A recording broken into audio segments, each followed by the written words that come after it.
Welcome to another episode of the My Brother Show. I am your host, Maurice Brescia. I'm so excited to be here. Y'all see I changed up the shirt. I'm usually going black, but I went white. Shout out to my brother-in-law, Danny Green. Danny makes the shirts. If you need a hookup or a shirt with a logo like this one, let me know. I'll connect you with Danny. He does great work. So thank you for the shirt. And I'm glad to be looking in white. I think I stand out a little bit more. So this is feeling great, man. But thank you guys for tuning in. Thank you for watching. Thank you for turning it on your drive home. Thank you for whatever. For another episode. As you guys know, this is a series I've been doing on how he became him, where I'm talking to the men that you see every day, the men that you work with, the men that you walk by in the street, the men that are in the grocery market, the men that drive by you, your everyday men. And I'm figuring out how they became the people that they are. It's funny, me and this guest that I'm about to introduce in a few seconds, we were just talking about it backstage. And this is such a passion project for me, right? Like, this is something that I do because I feel like it makes me a better person. It makes me relate to people better. It makes me a little more patient. It makes me a little more understanding to the next individual's plight. So any of my viewers that's tuning in, I want you to kind of get that same understanding, right? Like, so when your brother or your nephew or your son or your father or when your uncle is going through something, they're like, oh, well, I watched this episode of this show or this podcast, and I learned that some men might do this because of X, Y, Z, so that you can relate a little bit better. So that's the goal in this.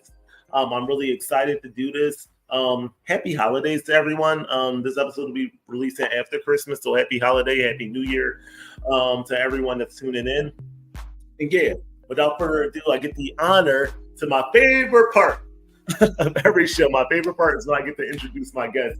As you guys know, I do not ask for bios. I use this as an opportunity to give people their flowers because there's not enough of that in the world as a whole, but definitely not in the Black male community. So I met this brother at an event maybe about 2 months ago now. We're at an event about breaking the poverty mindset. As good and outspoken and extroverted as people believe I am, I'm actually kind of awkward around people I don't know. So I was kind of nervous because, like, I didn't really know anyone there except for the young lady who invited me and a couple of people I went to high school with. And the brother came up and greeted me. We had the opportunity to chat, man. And you just recognize good energy from the offset, right? Like, you recognize good vibes, good energy, and good hope. He's easily the best dressed brother there, easily. Like, it wasn't even close, bar none. Y'all see when I put him on the screen what I mean when I say the best dressed. Good energy, good vibes. He's doing some amazing work in the financial industry. Graduated from an HBCU, Lincoln University. And I'm really, really, really excited to have the one, the only Eli Markham. Eli. Hey, I appreciate you, brother. And it's so amazing. First of all, number one, I don't even know how you found out that I went to an HBCU. So great research on that, man. Like you said, nobody knows. He didn't ask for any bio. In addition to that, I had no idea that you were awkward around people because you crushed it on stage. You were super inviting, super open, super welcoming. So, I'm grateful to be here, guys. Appreciate it. No, man, I used to be really socially awkward up until, like, I got out of college. And then I started to break out of it. And then, like, it still creeps back in certain environments. And I was kind of like, oh, my gosh, I don't know anyone here. And I don't even know if I really belong on the stage. But I'm going to try, man. But no. It's exciting. And the Lincoln thing, I think you mentioned it when we were talking. I remember you said you graduated from Lincoln. That's one thing I enjoy that. That's a good memory, man. I'm listening. I love it. Nah, man, but this is great, man. I'm honored to have you on, man. I love to have new guests on. I love to make new connections, man. So this started something great. And if I remember correctly, you told me this is your first opportunity to come on a platform like this and talk as well. Well, yeah, so at the stage, I never spoke in a capacity like that where there was over 100, I don't even know how many people were there. Never done that. I have had the opportunity to speak on 2 other podcasts, but this podcast in particular is definitely different lane for me. This is going to open up a different side, and I think it'll be good for people not to know what I do, but why I do it. Right. How did I become the man that I am? So, like I said, I think this is going to be a very, very good episode. Hopefully I can provide some value. And so this particular environment is definitely new to me. I told y'all guys in the intro he was the best dressed brother there. Y'all see the shirt up here, man. So I might as well go ahead and click myself. Nah. Come on back, brother. They don't want to just see me. Leave him up there with the shirt because I can't match to that. No, man, but these other questions, man, I don't necessarily work in order. But I do like to start with the first one. I always say, who is Elijah Markham? Elijah Markham is, a focused individual right now. I think this, who I am today can change who I am 5 years from now, because who I am now is different than who I was 5 years ago. You know what I'm saying? So, but as of right now, I've just been focused on, trying to be the best version of myself that I can be. And in my lane, it's educating, people on the opportunity. A lot of people are talking about financial wealth, generational wealth, financial security, but we sort of are saying that as fluff and like filler, because it's become a popular topic, which I'm grateful for, because we've gotten to the place where we're talking about wealth. Back in the day, we wouldn't even discuss finances, income, anything like that. So I'm grateful that we're moving the needle, but I want to move it in a way that it's effective in people's lives. What is the actual steps that you can take right now to where you can actually have that tangible, positive net worth, where you can get rid of debt, where you can actually become financially independent? You know what I'm saying? So right now, I've just been locked into that mission. What is the most effective way that I can help people? Because I didn't grow up in, that financial wealth space. But I think that I'm a perfect testament of, if you learn, because it's a skill, you can learn it and apply it, so that's the biggest thing. I'm really just focused on helping. Eliejah is, a son, a boyfriend, a brother.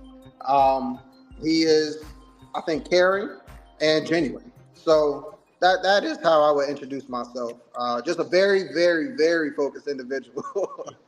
No, and that's what I love, man. That's why I love to ask the question, because I feel like I'm uncomfortable. When someone says, "Who are you, Maurice Rush? What are you good at? What do you do?" I get really uncomfortable, right? And I'm learning that that's a trauma response, right? Because and it dates all the way back to slavery. If you want to get like really, really granular, right? Like we're taught to we're beat down as a race. So I feel like now, as almost 200 and something years later, we still struggle with saying, "Oh, I'm good at this. Oh, I do this well. I'm this person. I'm great in these things." So I love to start with that question, because I feel like it gets people like, how often do you answer that question in your life, right? Like, who am I? Like, so I think it's like, oh, shucks. That just cursed. No, I didn't. That's good. You good? My camera a little bit, but I think that it's a great conversation starter for a topic like this. And I just think it's great to know how people view themselves. But just listening to you talk about kind of your work in the finance, how do you get there? Like, what happened in your youth, in your younger years that kind of got you to this point that you feel like you want to walk down this path, or that you're walking down this path, not want to walk down to this path that you're currently walking down?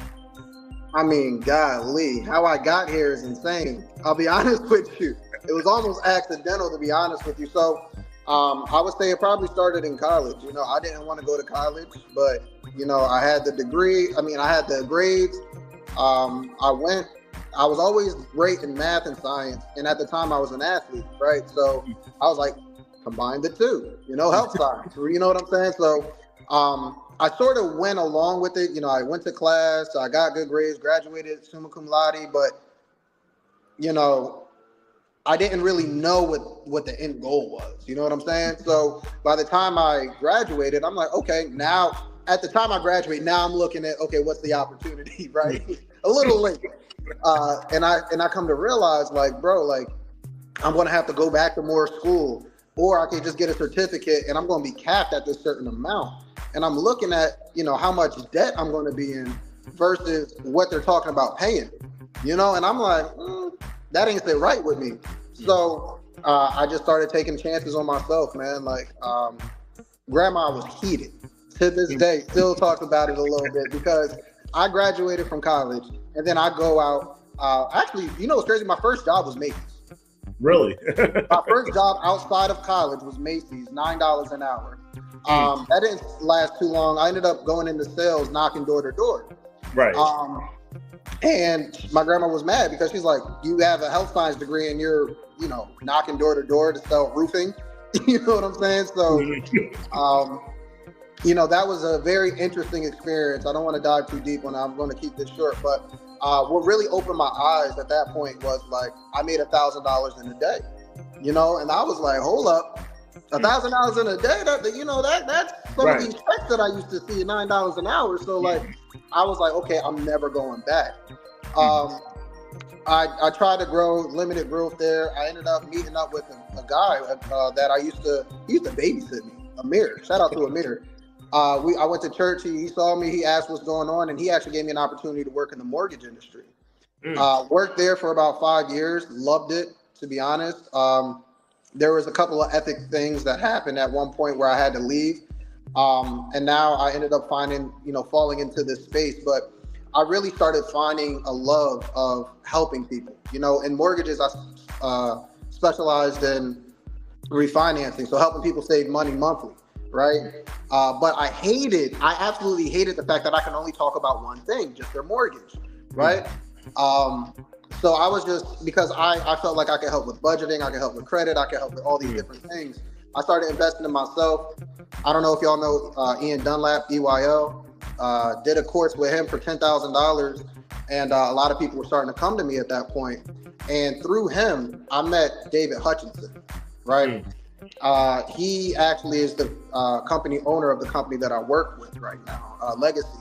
And he just talked about, all these things of how you can be tax-free, how you can grow your money with no risk of loss. Like everything he was saying, I was enamored with. I reached out to him and he was like, I love your energy, come on.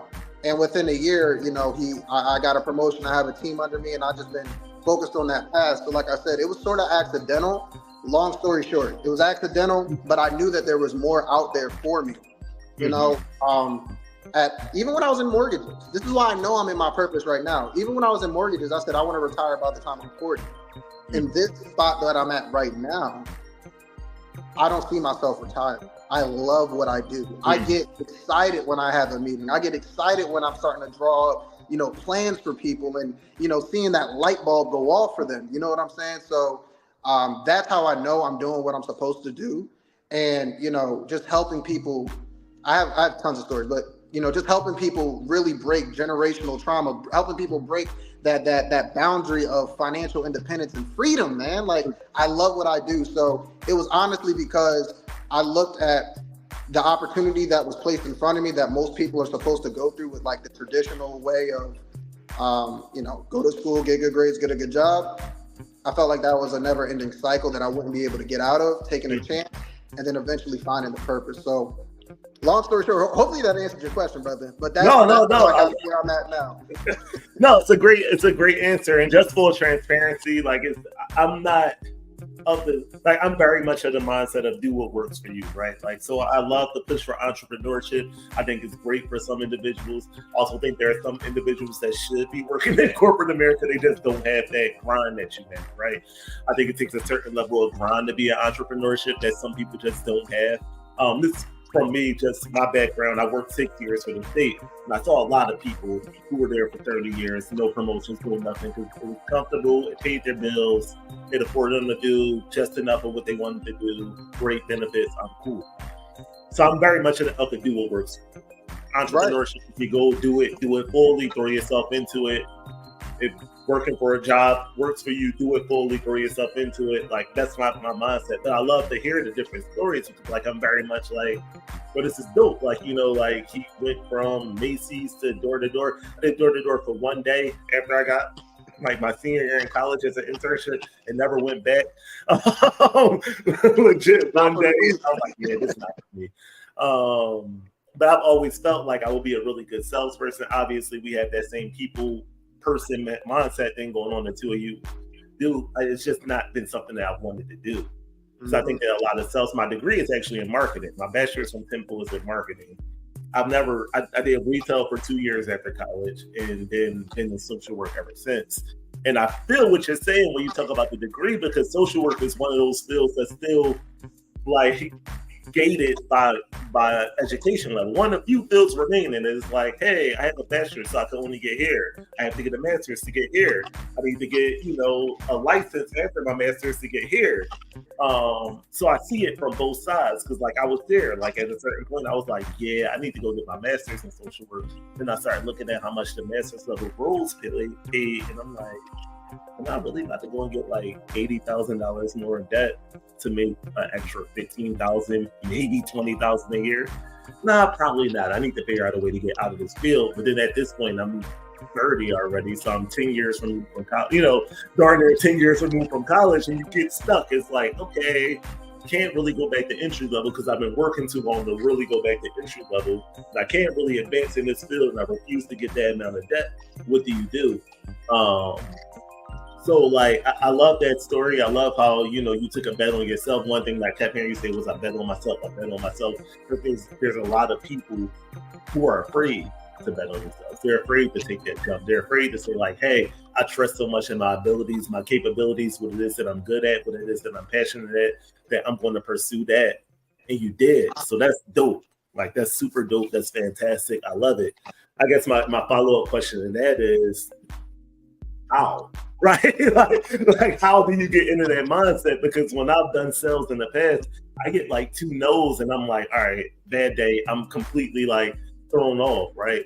Like, I've done sales in the hood where I felt bad, right? Like I was working at GameStop on Germantown and Shelton, and they used to be like, yeah, sell this, sell on that. And I'm like, yo, these people are like, I'm watching them penny punch to come in, like for what they came into the store with. Like, what do you want me to sell to them? I can't do that in good conscience. So, like, how do you, like, bet on yourself? How do you handle the closed doors? And how do you keep pushing forward?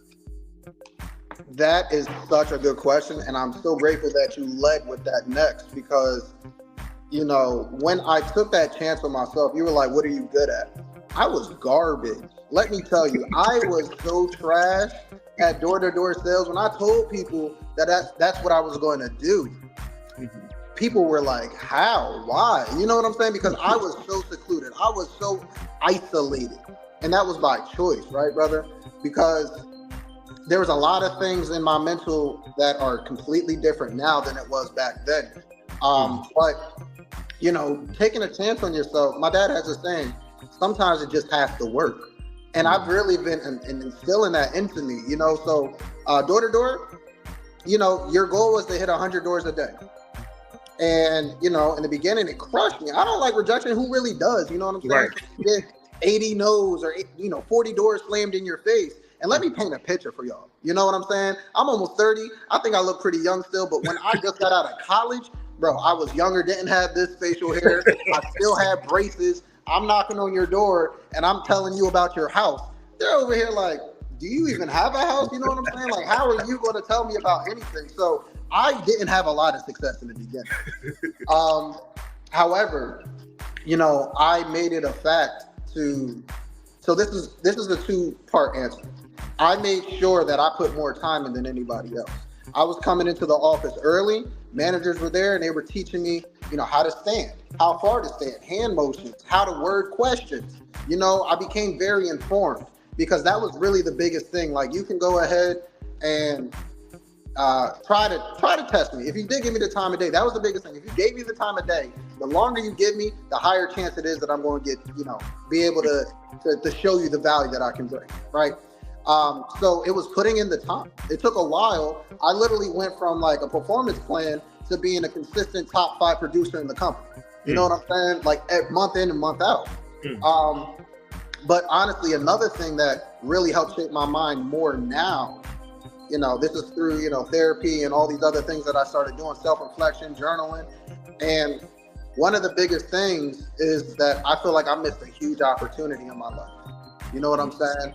I was really good in basketball. I had an opportunity. I redshirted with Lincoln, and I let external things block me from a great opportunity. Like I talk about this one guy, I'm not going to drop any names, that I used to crush in the gym. But he had more belief in himself, and he was able to play overseas. I didn't play overseas. I didn't even get on the college court because of my mental, and I got hurt. So like it really bothered me that it doesn't matter the skill that you have, even if you are good at something, if you don't have that belief in yourself, you're not going to have that opportunity. So like I lived in that for a very long time.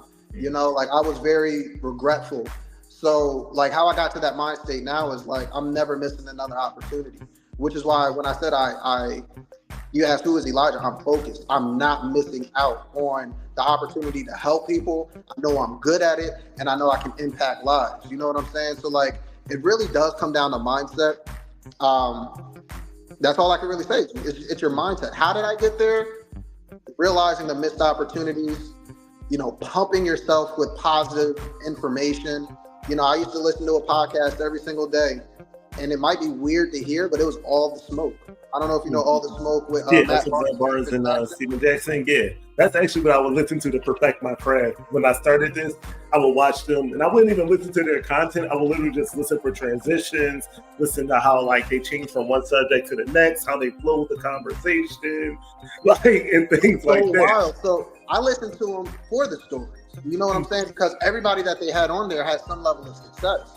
You know what I'm saying? And I just started, you know, taking a bit of, you know, everybody and like, what was their mindset? How did they get there? Yeah, they had adversity, but they still pushed through, you know, and, you know, I listened to them probably every single day for about 2 years. You know what I'm saying? So like, even if it was replaying podcasts or I didn't finish, I'll finish it the next day. And, you know, over time, that'll eventually, you know, pour into you. So that's honestly how I would say I got to this point. I just don't want to live with that regret. Kobe said something before. You can't just love something. Mm-hmm. Sometimes hate is the greater motivator, because if you love this, you know, maybe you'll do it, maybe you won't, but if you hate it, you're going to make sure that your life is not that, you're not going to be in that spot anymore. I hated how I felt. So I'm going to make sure that I don't feel like I didn't do the best that I can in this current situation I'm in. So that's how I got to this place, man. That's great. And I love the story. I really love the reference to All the Smoke. Like I legit used to, like, I probably shouldn't put this out here in public, but whatever. We talk about transparency on this podcast. I was living in this apartment. I had a real bad mouse infestation, like my last year there. So like I would sleep with the TV on, and I needed like long things to play because I didn't have cable in my bedroom at the time. So like I needed something on YouTube that would place. I would legit fall asleep with All the Smoke playing. Like the episode is like an hour to 2 hours, sometimes 2.5 hours.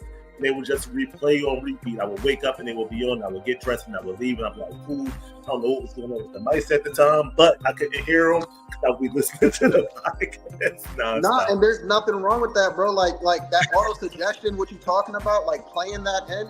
I do that to this day. To this day, I still go ahead. I put on like Zig Ziglar, Bob Proctor, like Ed Milet, people who are pouring into me while I'm asleep. So like that's dope that you did that, and I can see that out of you. Like I said, on stage, on this platform, like, nah, bro, that's amazing, because I think more people should do that. You know what I'm saying? Like you need to be conscious of what you're feeding your body, feeding your mind. So that's dope. Right. As hell. Dope as hell. No, and that's real, and it's so often that I feel like, man, so many things, and I can get so like granular and like why we are afraid to take jumps and why we don't do certain things. But I think the biggest thing that you said is like, you got to learn to like bet on yourself and keep pushing. And I think that that's something that a lot of us are afraid to do, right? Because what happens if you bet on yourself and you're wrong? And I'm imagining that that's what cripples people, right? I'll talk about my brother. My brother was something that I wanted to do since 2017. I didn't start doing the show till 2020 because I was afraid. I talk with a list. Well, nobody don't want to hear me talk. I got this list thing going on. I don't even like hearing my own voice. How can I, get in front of other people and talk? Then one day I was like, F it. It just so happened to be that COVID hit. At the same time, like my mindset about it all was turning. And a lot of that stems from situations, right? Some of it is inadequacy based on my peers, right? My peers who I felt like were better off than me in life than I felt like I should be. Some of it was inadequacy based on like a relationship that I was in the past, right? Where it was really toxic and like a lot of verbal abuse from the women received. And like you start to internalize all that stuff, not even always knowingly, right? And you realize when the next opportunity comes up, what you hear in the back of your mind is, oh, that girl told me I'm not good enough. Or, oh, man, like, well, Eli jump shot going right in every time. Like, I can't shoot it like Eli, so maybe I shouldn't get on the court.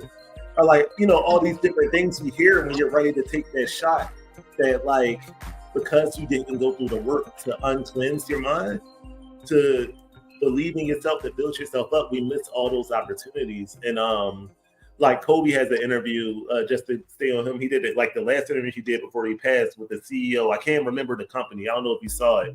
Yeah, it's probably with Patrick Bet-David. Yeah. And he was talking about his kids, and because the guy asked him, he said, "Well, how were you able to throw yourself into the game that much with so many young daughters at home?" And he was like, "I threw myself at them just as hard." That convicted me so much as a parent, because at that time, my oldest being special needs, and then me having 2 girls under him. At the time, I didn't have my youngest, but like to have my other daughter at the time, like I would work Monday through Friday.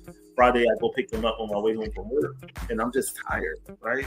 Y'all got anything yourself, so I'm tired. And I watch that, and I'm like, yo, that's right. Like, I'm throwing myself to work 40 hours a week, getting the best version of me. Then I get to them, and it's like, all right, well, y'all go watch some TV or play on y'all tablets. I'm gonna sit here on the sofa. Like, nah, like, if anything, it should be the other way around. I'm so tired from spending time with the kids. So I love that you were able to turn those things around. I love the mindset. I love the growth, man. This is great stuff. I love the how. I know you mentioned, I guess my next question, I heard you mention saying like some of the things you did, like therapy and journaling and things. You just talk about how that factors in not only for your own journey, but in the people that you're working with. Like, how much of your talking to them is like, hey, here's the financial stuff. But then how much of it is like, hey, if you don't get over these mental roadblocks, it doesn't really matter what I tell you to do, because mentally you're not ready. Like, have you gotten to that space yet, or is it, like how do you balance those two? All right, so I'll start with the first part of like how it affected me. It changed me completely. You know what I'm saying? So when I was in college, I had extreme depression. I actually just did a speech, and it was like, mental health sort of thing, and I didn't know how I could fit in. I had a whole presentation prepped, and then I ended up speaking on, my story. And I think this is, another relevant space to talk about it. Like, I was even suicidal at one point, you know what I'm saying? And I ended up, my parents found out. I ended up having to go to therapy 3 times out of a 5-day week in college. And none of them helped. I'll be honest with you. None of them really helped, like somewhat kind of here and there. But therapy, I just want to mention this to everybody, because, we're pushing the needle with finance, we're pushing the needle with mental health. And I think both of them have seen improvement, but you have to be open to therapy for it to work. You know what I'm saying? You have to want to get better. You can't just go and show up and, what you put in is what you're going to get out. And at one point, it actually was after college, I was like, I want this to work. I had a couple different doctors, couple different therapists, none of them worked. And then I found the one. I found the one, man. And the way he presented information, the way he listened, he would challenge me even. And I'm like, oh, who you talking to, brother? You know what I'm saying? But like, it was a good dynamic, and it really helped me like hear myself sometimes. You know what I'm saying? Like, it was so impactful. So it just made me a better me, to be honest. Like, you have to have that desire. And the biggest thing I'll tell people about therapy is, just because it didn't work with one person doesn't mean it's not going to work for you. It took me 9 different therapists until I found the one that worked. So keep having that optimism, have that desire for something to want to work, and it'll work. So that's just the one thing. Now, when it comes to my clients, I'm dealing with paradigms every single day. You know what I'm saying? Like you said, we've been in a certain position for about 400 years of just less than. If you really want to get into it, I hope we don't get flagged for me speaking about this. But like with Dr. King, what did he push for? He pushed for civil rights. He didn't even push for equal rights, human rights. Just treat us civilly. You know what I'm saying? So we don't even have equal rights technically. So why do you think we're treated the way that we're treated? However, we are still in a position right now where we don't even think that we're equal to a degree, because when I talk about this financial freedom, when I talk about how to get there and steps, they're like, oh no, you need to be rich to do that. no, you need to do this to become rich. Why do you think people are doing this right now? So like, it's breaking a paradigm of like, oh, that's not going to work. That sounds too good to be true. Or they're talking like, oh, that takes too long. I mean, you willing to put in $300 a month into DraftKings? You betting on that? Why don't you bet on yourself that's guaranteed the work that has shown the work? So like, just breaking these mindsets, like people care about that quick flip, but they don't care about something sustainable. And that's what I really teach, is sustainable, guaranteed income and growth. And sometimes people just, it's because it's not a talked about enough topic, people don't believe me. And it's crazy because if it didn't come from me, it came from someone else, it's probably more believable. And it frustrates me sometimes, but I can only do what I can do. You know, I'm putting out that information. I post other sources because it's not only from me. There's research that's been done. You know what I'm saying? Like they say follow the money or you know, find somebody who's done it, and that's who you want to mimic. So I try to show like other sources that this has worked. It's been shown to work. So it's really breaking a paradigm of, you know, I just feel like people don't believe that it can work for them because they've never seen it. You know what I'm saying? That's why the information that I have, I go back to my sisters, my younger sisters. I go back to my younger cousins. You know, I got cousins reaching out to me. How do I do what you're doing now? I have people opening up like, yo, how do I open up a stock account? You know, so like when you can make it real, a lot of times we see it like, oh, that's good for them. They don't think that it's real because they haven't seen anybody. You have to be that person to be the generational, you know, breaker. You have to break those curses yourself. It has to start with somebody. Ed Milet said, there can be one person in your life that changes the trajectory of your entire family lineage. And that could be you, but you have to do something different. You know what I'm saying? So trying to find, if, you know, it's not meant for everybody. Everybody's not that person. And I don't even think it's that difficult, but they just have to believe in themselves, do a little bit of reading and research and take that chance. But that's the biggest thing. I just don't think people have the priority. And this is the last thing. It frustrates me because us as Black people, man, we are the #1 consumer in America. We spend over, I think it's $1 trillion a year, but we have the lowest net worth. If we just transition what we're putting our money into, we can actually start to close that disparity. And that's really my mission, bro. Like, I was talking to somebody else from the event, Ayana, you know, the passion strategist. And she was asking me, like, what's your mission statement? What's your vision statement? And I really started to sit there and think about it. And it's literally to begin to close the wealth disparity through life insurance contracts, because it's the easiest way.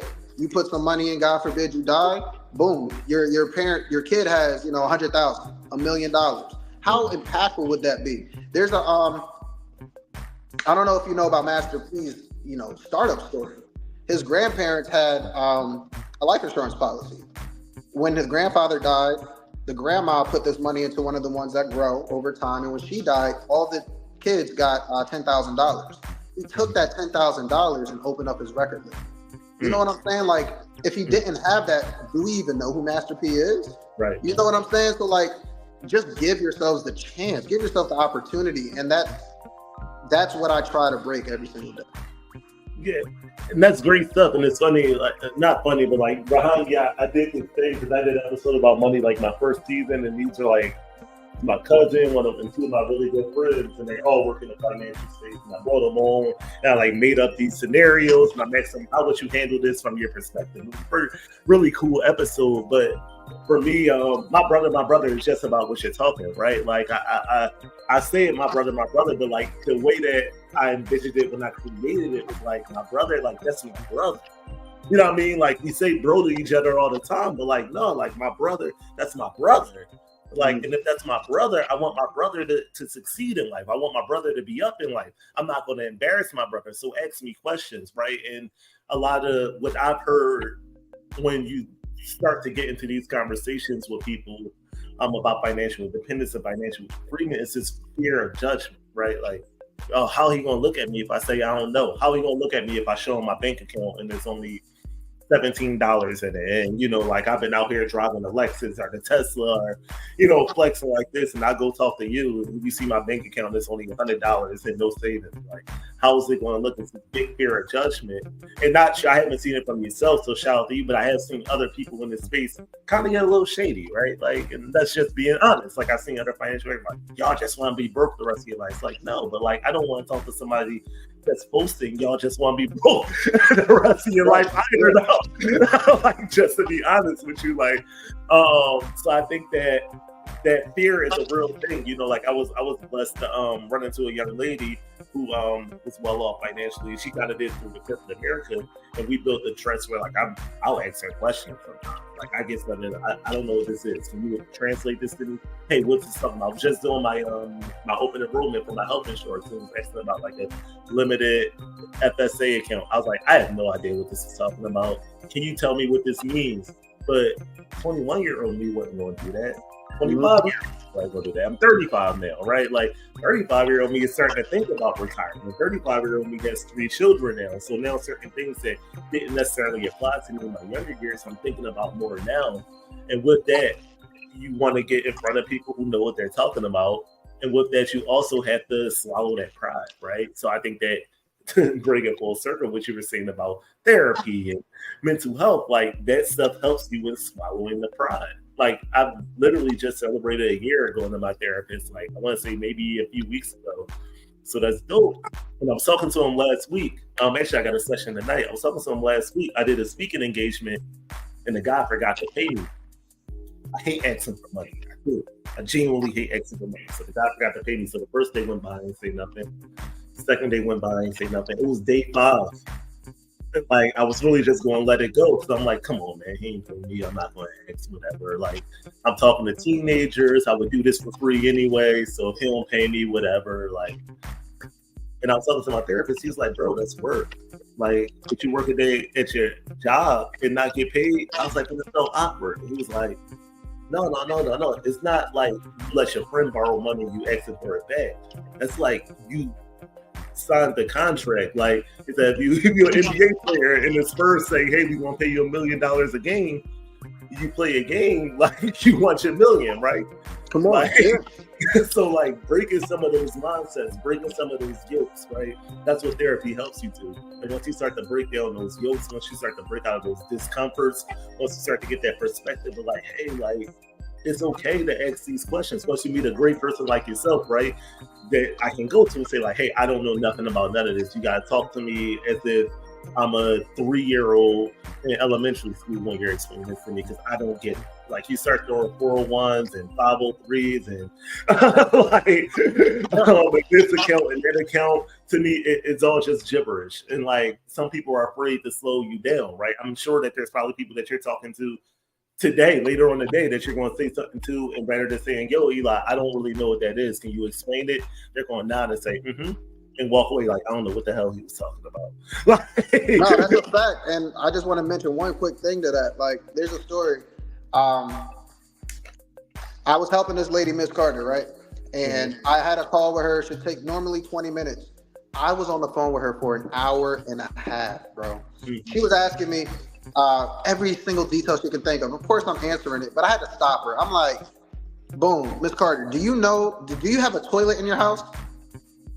I have a toilet. Yeah, I have a toilet. Do you know how to use the toilet? Yeah, I know how to use the toilet. Do you see how having a toilet values your life? Yeah, at this point, she's starting to get frustrated. Like, what's the point, right? So I said, okay, if I asked you how to make a toilet, could you explain that to me in full detail? No. I said, that's exactly what this product is. You don't need to know how each mechanic of it works, to see the value of it, how to use it, how you can benefit from it in your life. So I always try to take that perspective of simplifying things, because what's the purpose of just proving your intelligence and nobody's being effective? You know what I'm saying? So like, that's why, shameless plug, I have a book coming out in the beginning of 2024. And I even mentioned in the intro, like I was very intentional with the language that I use. You know what I'm saying? Like I want this to not just be another finance book where people are lost in the jargon. I want people to pick this up and be empowered. You know what I'm saying? So like I 100% agree. Don't just go out there 401k, 403b. You know what I'm saying? Ooh, I think I lost my guess, but you know what? That's okay. He's back. We get tech difficulties sometimes, and I like tech difficulties because that makes us human. Go ahead, bro. Right. But no, that's all I wanted to say, brother. Like I 100% agree with you. Like, you don't want to lose people when you're trying to impact them, when you're trying to add value. You want to come to them where they are. So I just wanted to mention that. I think that's a great signal of somebody you probably want to work with if they're not trying to lose you or prove something to you when they can just educate you, if that makes sense. So, and I guess I'll also ask you, what's your ideal age range? Since I was just doing a budgeting class with a bunch of teenagers. Yeah, well, not a budgeting class, but like a budgeting exercise with a bunch of teenagers. And it's funny, I say like, hey, so what do y'all think is a good amount of money to make? And they're like, oh, $17 an hour, that's good. So I said, okay, cool. We broke it down, $17. That's like $2,200 a month. They should be breaking. Where you going to live at? How many bedrooms? Just a one bedroom. You know, I could probably find one of them for like $500. Oh, bro. Like, right. And I'll be generous. I said, let's say 1,000. So we give them 1,000 for that. How much you need food? Let's say $100 a week. Not really, but whatever. If that's what y'all saying, cool. We got to like $1,900 a month. We still didn't do toiletries. We still didn't do no hygienic products, no car, like no gas bill, like no electric. Gas bill was paid. And they were like, yo, like I only got $200, $300 that left. And I'm telling them, and I'm like, remember that next week on Christmas Day, when you look underneath that tree and you mad that you don't got the game system you want. Because some of y'all parents are dealing with that, right? But I said it to say, like, what do you think is a good age to kind of start it off at? Because I feel like in your space, and you can correct me if I'm wrong, but I feel like you guys are always playing catch up with people, right? People who are already in their adult years. Like people are already in their adult years. Talking today, man. People not gonna believe that we didn't have this plan. So I find myself talking to people my age, you know, like anywhere from like 25 to like 35. Of course, I had clients, you know, I actually had a client who was 62 that was ready to retire. But so I feel like the best years are your working years for me to, you know, be of a benefit to you, because that's your income producing years, you know, like where are you going to be able to place certain things. But if we really want to get into it, brother, like you need to start young. All right, boom, quick story. Another story. I told you I got tons of them. No, this is great. So when I got into this space, I reached out to this one guy. I'm not going to say his name, didn't get his permission to tell his story, but we'll call him Timmy. Timmy was high school. He was in my homeroom. And when he graduated, he never had to go to work. He got right into real estate investing. You know what I'm saying? Under 25, had over $1 million in real estate. So I'm talking about, you know, how you can grow your money, no risk of loss, tax-free. You can start using this money to go help you with your real estate. He was like, Elijah, how do you think I got into real estate when I first, you know, graduated high school? My parents set one of these up for me when I was born. Blew my mind. So like, what makes me, this is still my favorite case to this day, is there was a girl that I went to high school with, a couple years older than me. She had a daughter, about 6 years old. And I was able to set one of those up for her. By the time she's 21, she'll have 6 figures that she can use tax-free over and over and over again. You know, she'll be able to pull from it. And when she pays it back, that money's still there. It's not spent and gone forever. So like, these are the things you got to start early, man. We have to have these conversations early because you can set them up. And this is a great job to the mom because she has this, but God forbid if she passes away and she has her own policy, now she's even, you know, jump starting that even further. You know what I'm saying? So like, the best time to start is, you know, as early as possible, because a lot of these things, time is your greatest asset. We don't just mean that on a day-to-day basis, but over time. You know, Ian talks about to have generational wealth, you need to hold for a generation. So, you know, the earlier that you get into some of these things, the better off you'll be.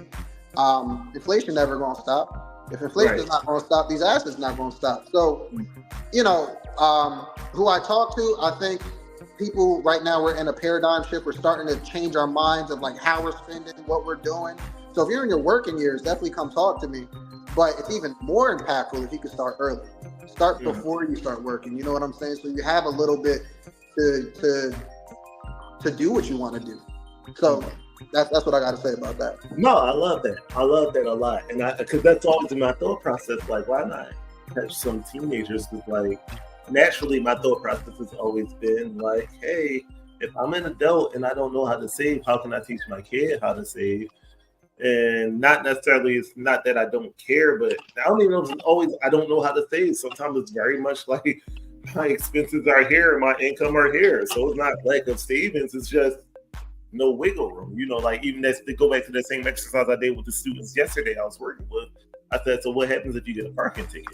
What happens if, you know what I mean? Like your car breaks down. What happens if, you know, some of these unplanned expenses that just pop up come in and you only working with $200 as is to, you know, you got to pull up on something else. And then y'all wonder why your parents can't turn your cell phone back on because it just got caught up because life happens. Like the other day, there's a SEPTA. If you don't live in Philly, SEPTA is our public transportation, but a SEPTA spot right in front of my place. And usually I can park there with no problem. I came out the other day, it was a ticket on my car for parking in the SEPTA spot. And I'm like, you gotta be on a Sunday at that. Like, you know what I mean? Right. I came out at like 12 noon on a Sunday to go move my car. And it was a ticket that somebody put there at 10. And I'm like, you're kidding me. I leave my car here legit. Like I've left my car there on a Wednesday all day and gotten nothing. I got a ticket on a Sunday. But these are unplanned expenses, right? So y'all pay this ticket. Or B, risk your car getting booted, risk the ticket doubling in price or tripling in price. You know, you got to pull from somewhere. So I love the work that you're doing. I think that is really, really good. I want to shift to I'm not going to do too many words for the word association with you, but you know, I definitely got to throw one of them words on that list at you. And I'm pretty sure you could guess which one I'm going to throw at you. So for the word association, let's throw money at you, my brother. Money is a way for you it's a resource.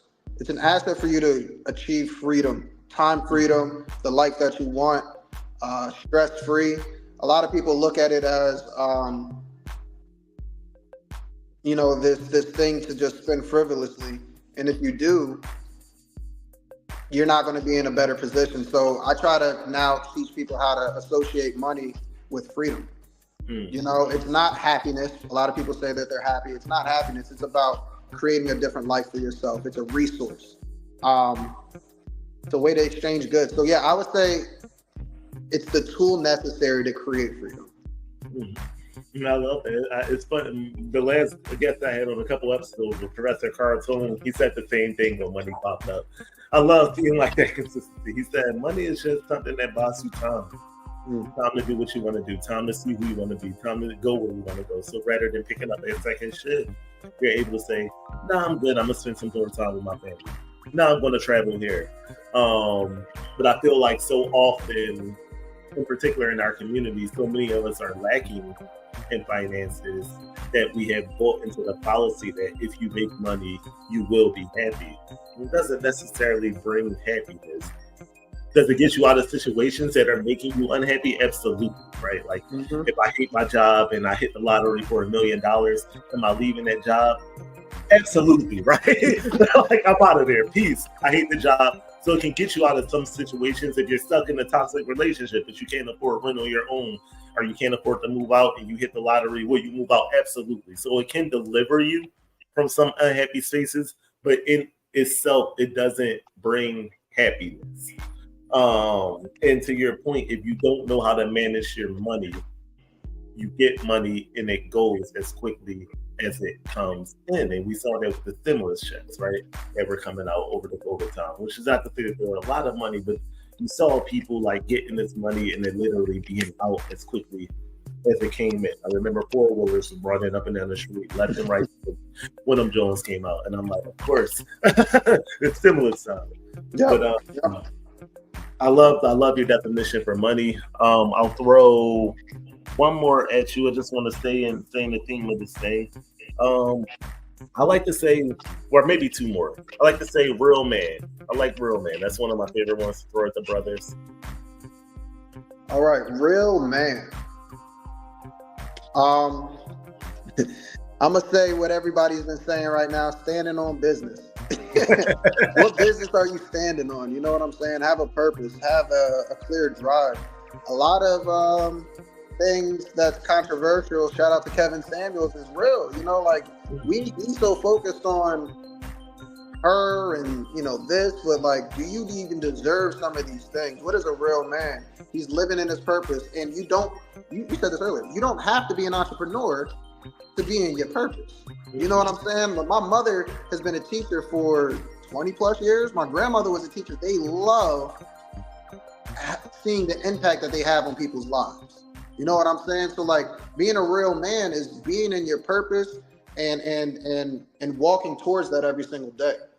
You know, it's not the flash. It's not, a certain even status. It's about knowing who you are, having that self-confidence in yourself, and like I said, standing on business. I think that's the best thing that I could say about what I view as a real man. That integrity that they hold and their purpose that they're driven and walking in. Oh man, I love that answer, man. Standing on business, and I think that to me, being a real man is knowing which business to stand on, right? Like, so if you email my brother Eli like, yo, we got an appointment for 7 p.m. on Friday night, and the homie's like, yo, we going to the bar at 7 p.m. on Friday night. Being a real man is telling the homies like, yo, I'll be there at 8:30. Come on, bro. Yo, I tell people this all the time. Real quick. So like, the way that I look at it, I forgot who said it. I told you, I'm always listening to stuff, but certain things stick with me. They were like, you have to have a vision for your life and a destination, right?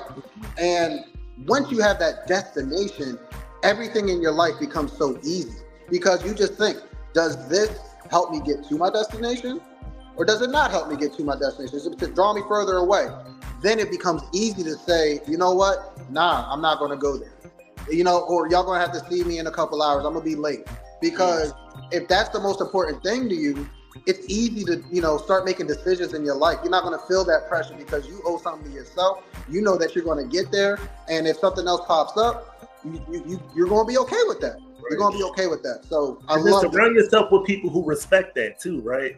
Like, if you hanging with people who are mad at you because I say, hey, can't get out tonight, I got my kids. Hey, I got to go sit through this financial seminar to try to better my life. Hey, I got to do this. Hey, I got to do that. If you're surrounding yourself with people who have an issue with that, you need a new circle. Very plainly, like, and that's no like the people that's around you, but like, you got to realize that you're outgrowing that space, and when we're out, like, that's life, right? Like, literally, change is a part of life, but we get so hell bent on keeping people to who they have been in our lives that we forget to let them become who they're becoming, because we're so locked on who they've been. So like, that's cool. Right? There's people who, like, I grew up with, I love to death.